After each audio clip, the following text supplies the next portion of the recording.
What's going on, guys? Captain Cody Davis here. Welcome to another episode of Tight Splice Charters. Sitting out here on beautiful Lake Okeechobee right now. It's about midday, been out here since about the late morning, and finally starting to get into some fish. Haven't really been fishing as much as I've been looking, you know, with the water being up so high. It's just opened up so many new areas to fish, new areas for the fish to spawn in. So I've kind of just been taking my boat and really just joyriding around, kind of looking at stuff, making a few casts, picking up and leaving. And right now I'm catching some fish in an area that I haven't fished in probably 5 years or so, so it's pretty cool. I'm catching a couple of decent ones, one real nice one. And just wanted to, you know, obviously this is the intro to the video here, but I'm catching them on a swim jig. At least the first 3 or 4 fish you'll see me catch will be on a swim jig in this video. And I thought it'd be a good time for me just to sit down and kind of do a little tip session here, because I get a lot of questions on people wanting to know about a swim jig or how to fish a swim jig down here, at least on Okeechobee. And you know, it's no mystery, it's no question, there's no question that a swim jig is a staple down here on the lake, as well as really across the whole state on any of our natural grass lakes. They catch fish and they catch big ones. And obviously over the past few years, they've really spiked in popularity all throughout the country. I mean, they're one of the most versatile baits you can use. But down here, you know, it's funny, depending on who you talk to, people seem to either love them or hate them. And I like talking about them because about 5-6 years ago, I was one of the people that hated them. Even when I would catch big fish and a lot of fish on them, I just never felt dialed into the bait. It just wasn't what I wanted to pick up. Even if I'd catch a fish or two on it, I'd put it down and just go to flipping or throwing a big easy or a speed worm or something through the thick grass that other people might throw a swim jig in, and we're throwing swim jigs in. It wasn't until, you know, a while ago when I, you know, met my wife, started dating her. That is her thing. I mean, if she has 5 rods on the deck, chances are 3 of them are swim jigs. And you know, when I really started fishing with her, that I kind of found out what I was doing wrong, and it all kind of clicked. So I was kind of gonna share that with you guys. And it's not as much about the actual jig as opposed to what to throw it on. Now, granted, this might not you know, go with fishing outside of the state of Florida. You know, if you're throwing around trees, you're throwing at, you know, whatever you might be throwing at on any other fishery throughout the country. This is basically strictly talking about any of our natural Florida lakes down here, you know, with heavy grass, where you're throwing these swim jigs through big Kissimmee grass fields, through needle grass around cattails, things like that. So when I was fishing down here and I was throwing a swim jig, you know, I throw a frog, I throw a big easy, you know, a swim bait, I flip, pretty much all with the same setup. You know, a reel with 65-pound braid on there, a 7-to-1, 7.5-to-1 reel, and a 7.6 heavy action rod. So that's what I was throwing my swim jigs on for the longest. And maybe it works for some people, but for me, it just, you know, I never thought that was the thing I was doing wrong until I fished a tournament with my father-in-law the one day, and I just happened to pick up his setup, and within 4 cranks of the handle, I realized this is the right thing to be using. And depending on what rod manufacturer you use, obviously everyone's actions are subtly different. You got to kind of play around with it. You know, I'm fishing a lot of arc stuff right now, so I go to their medium. I'm fishing their medium heavy, okay? And a lot of people look at me like I'm crazy when I say I'm throwing a medium heavy rod on Lake Okeechobee with a swim jig. You know, you're throwing it in the thickest, nastiest stuff you can find, so people often think you have to go to a heavy. Especially when you're throwing heavy cover swim jigs, I feel like that kind of throws people for a loop, and they feel like they have to throw it on a flipping stick. But the whole mindset behind it is a couple of things. A swim jig is really not that much different than a chatterbait, right? So when you're throwing a chatterbait, you want a rod that loads, you want a rod that's gonna bend, has a good tip, or just has a good parabolic bend that's gonna load up on the fish and let the fish grab the bait. And the swim jig is no different. You know, throwing that heavy action rod when you're retrieving the swim jig through the grass or whatever you might be reeling it by, and you get that bite, that fish has no chance to load up on the bait, just kind of turn his head, and or just to really get the jig in his mouth. You know, I mean, as soon as he touches it, that rod's just, it's like you hit a brick wall and you pull on the fish, and chances are you might catch some, especially if it's a big one, but a lot of times they're hooked right in the lip, which you know, a lot of times will cause the hook to pull out. Fishing that medium heavy rod really allows, you know, as that jig's come, not only when you're retrieving it, as far as letting the fish load up. But what it does is that tip giving a little bit is going to help that bait naturally deflect off of the round reeds, off the Kissimmee grass stalks. As opposed to just hitting and wedging in and getting stuck a lot, that soft tip enables it to just kind of swim freely and deflect off the stuff, which is obviously going to save you a headache on getting stuck, but it's going to get you more bites because it just looks more natural to the fish.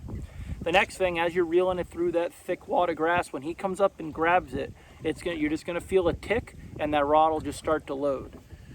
The best thing I've found out, that's worked for me is to not just drop slack and snatch. More or less just keep retrieving, keep the reel going even after the bite until you feel that fish just really loading down on the rod, and give a really hard pull as opposed to a hook set.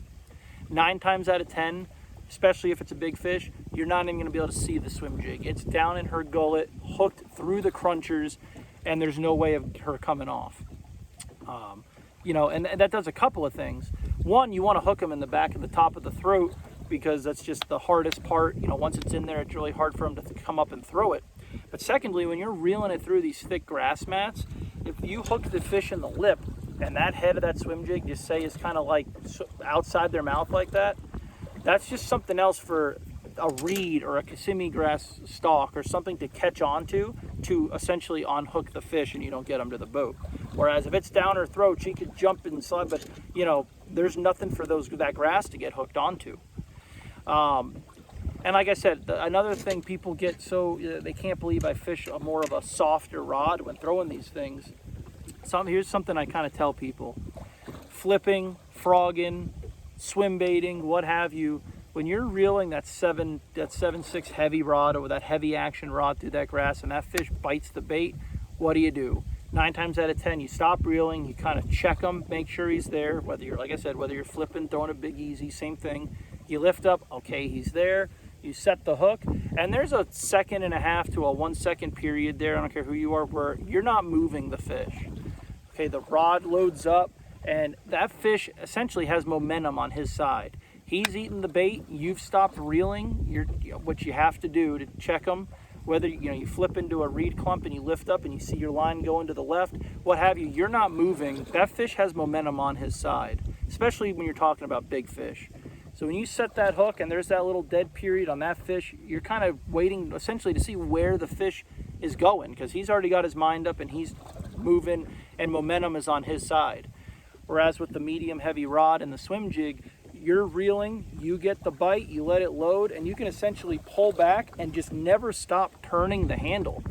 And basically what that does is that never lets that fish really get his head going whichever way he wants to go. He comes up, gets the jig, turns down, and you're right away pulling him to the boat. So where you would need a heavy action rod to help cut through that grass and everything, you don't really need it on a swim jig because momentum's on your side. You're bringing the fish to you, you're moving the fish as soon as he eats the bait. And that's why I love throwing a swim jig so much, especially throwing them in tournaments, because you can count on one hand how many fish you're going to lose if you throw the right setup. And that was kind of my problem. That heavy action rod, I'd be on a higher speed reel. I'd get the bite. I'd kind of just pull into a brick wall. I'd rip the jig out of the fish's mouth, what have you. Where with this, I hardly ever lose a fish, and that's God's honest truth. Something else I did, instead of throwing it on like a 7.5 or a 7.2 to 1, I've kind of scaled back to like even a 7.1 is the highest I'll go. I really like a 6.8 to 1. Throw mine on a lose reel. A lot of the times they're even an Abu, which is like a 6.7 to 1, I think. Just because mainly I catch myself reeling swim jigs too fast.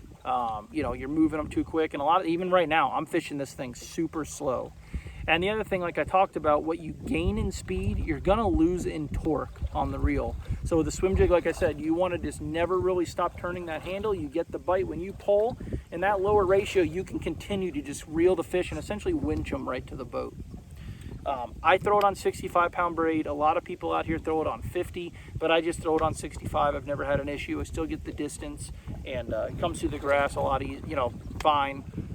So that's what works for me. As far as the jigs I use, there's a bunch of good ones out there nowadays. Gambler makes a really good one. Dirty Jigs, the No Jack is one of the most popular. Nichols makes a really good one. Essentially, you just want one with a really thick gauge hook on there, okay? And it's a heavy cover swim jig. We're fishing this stuff in nasty, nasty stuff. So, you know, even though you want a rod that's going to load and kind of let the fish eat the bait, you don't want any flex on that hook. I mean, when you pull that 65-pound braid into that fish, you want the rod to load and the hook to just shoot straight into the fish. So don't play around with the hook. I mean, make sure you got a big, thick gauge hook on your swim jig, whichever one you use. And if you come down here, another thing heavy cover means when you fish a heavy cover swim jig is that the weed guard is going to be a little bit thicker. And you know, this is a nickel swim jig here, works really well, and this has a nice thick weed guard on it, so it comes through the grass, you know, with no problem at all. So that's about it. I mean, if you guys have any questions, you know, feel free to comment. I'm more than happy to help you guys out, but definitely try that. If you're trying to learn a swim jig and something just doesn't feel right to you, try scaling back to the next power down and whatever line of rods you're using. That's what I use. That was just a little rant I wanted to go on. And like I said, at least right now it's about noon 30. I've got one about between 5 and 6 in the boat and a couple of 3-pounders of some decent fish, and I'm going to continue down this stretch, so hopefully you guys see me with, I don't know, a couple of 8s or 9s at the end of this video. If you guys want to come fishing with me, my contact information is below. Feel free to, you know, obviously like and subscribe. I appreciate everyone following. I appreciate the people that find me on YouTube and come and fish with me. We're going to get back after it.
We'll get the phone out for you guys so you can see that one. The sun's right in the camera. I don't know how good it came out.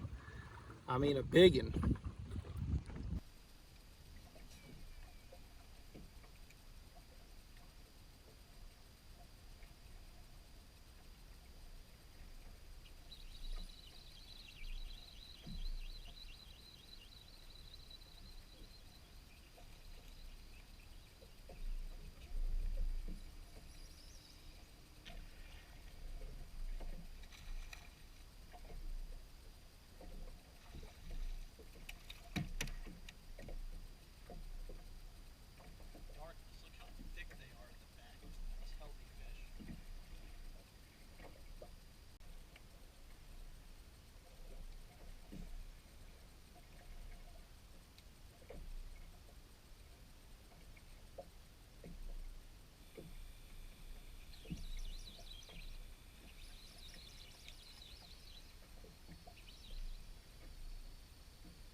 Size, I don't care what color they are.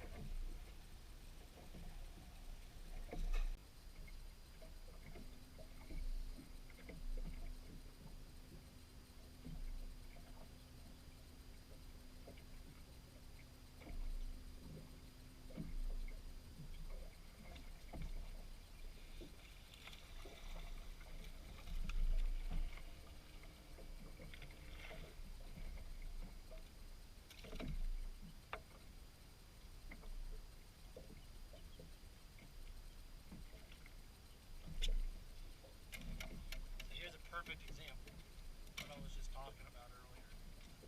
That fish ate it as I was pulling it out of the water. I watched him come up and get it. Obviously my reaction time, you know, was slightly delayed, but having that little bit limber rod, yes, there is some sticking out of his mouth, but he's not that big of a fish, but look at that hook. Coming right through the hard part of the mouth, so it just enables them fish to just, especially in a situation like that, where they go tight line, you know.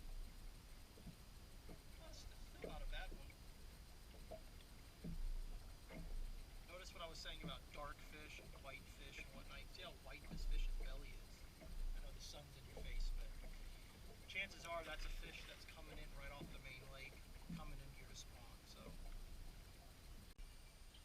didn't have you guys on. Another nice one.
Way to end the day, if you ask me.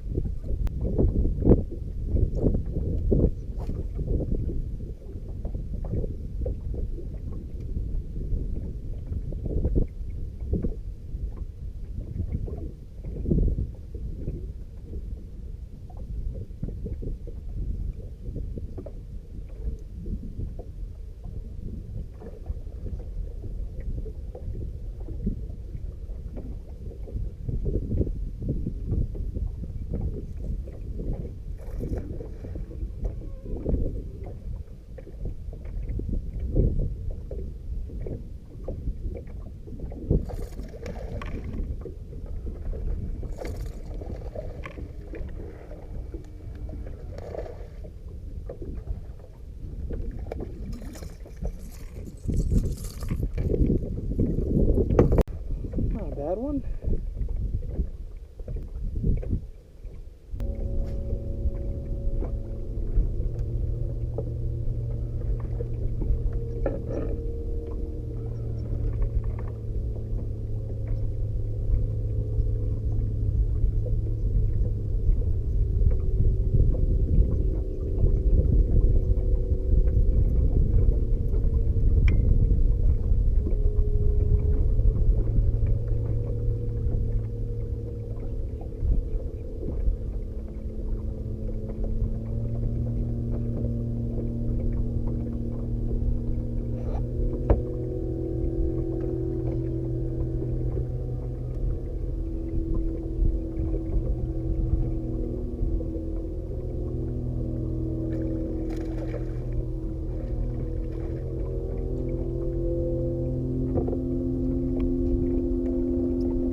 So you know they're thick down there. You hook one, the hook pulls, and it snags another one in the back. Thought I had a giant there for a second, but it did feel kind of funny.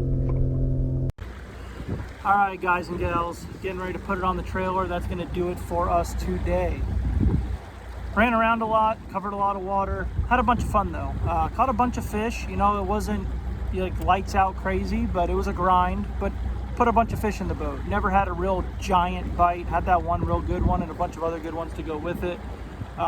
You know, caught them on a swim jig, caught a bunch punching, caught a bunch right there at the end, throwing a rattle trap and a fluke on some schooling fish. Just a, you know, fun day. Beautiful weather all day, nice north wind, blowing some cool air on us. So it was a grind, but it was fun.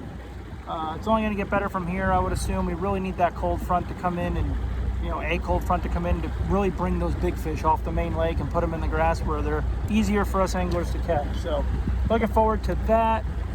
And that's about it. Real quick while I'm out here, I don't know if you can see, but this is a giant campground, an RV park here. This is where I grew up camping on the lake as a kid. It's called Torrey Island Campground. Definitely check it out. It's on the southernmost point of Lake Okeechobee. So if you guys were ever wanting to come down and vacation, bring your own boat, you can stay here. If you guys were ever wanted to, come down and book me, but you needed a place to stay, but you're into camping, this is a really cool spot. It's the only place on the inside of the dike. I mean, you're literally, there's the campground and there's the rim canal. So you're on the lake. Pretty cool. There's a boat ramp literally right here.